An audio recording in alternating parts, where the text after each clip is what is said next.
peak in the Pacific, on Hawaii's most eastern island, Mauna Kea is the very first land to be touched by sunlight. Among astronomers, the term first light refers to the first time a telescope is used. That light determines a telescope's future.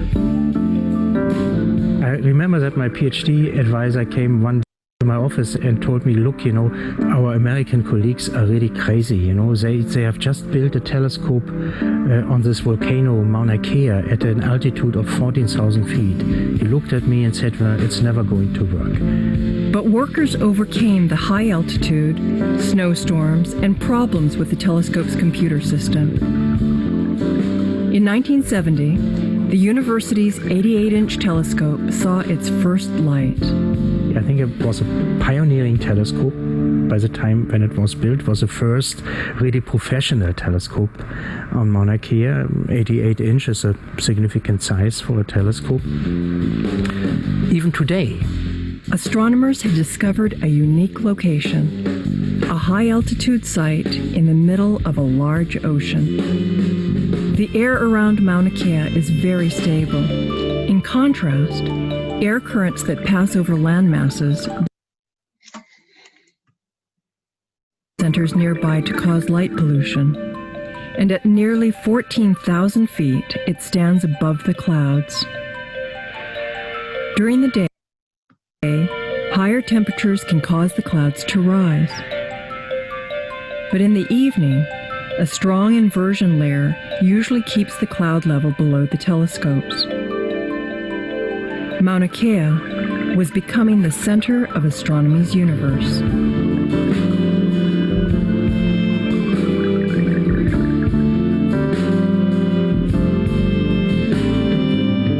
Telescopes have been limited in their performance, telescopes built on the Earth, ever since Galileo, by the fact that we look out at the universe through the atmosphere.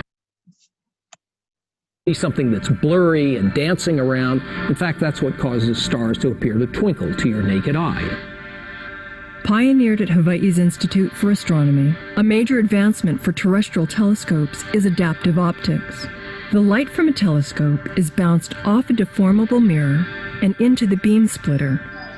Part of the light enters a wavefront analyzer, where instructions are sent to the deformable mirror.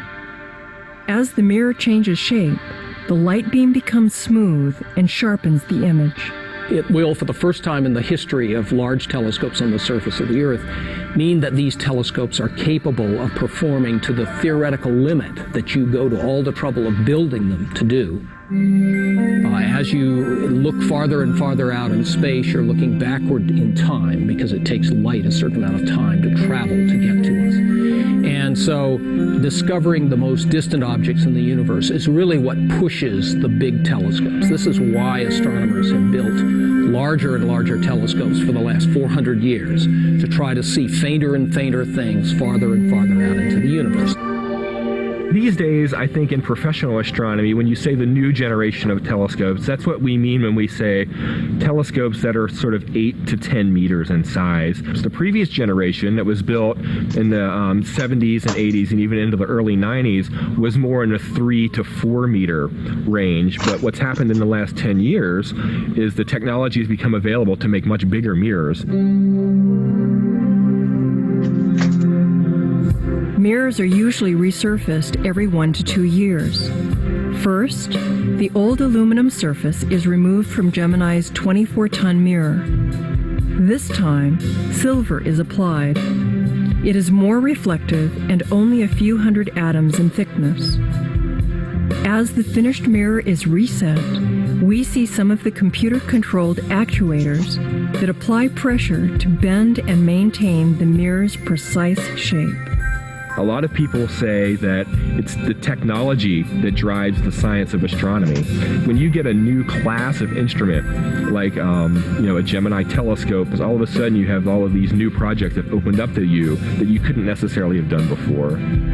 What we want to do is not less than just understanding the evolution of the universe from its birth in the Big Bang to its present stage and why it developed life.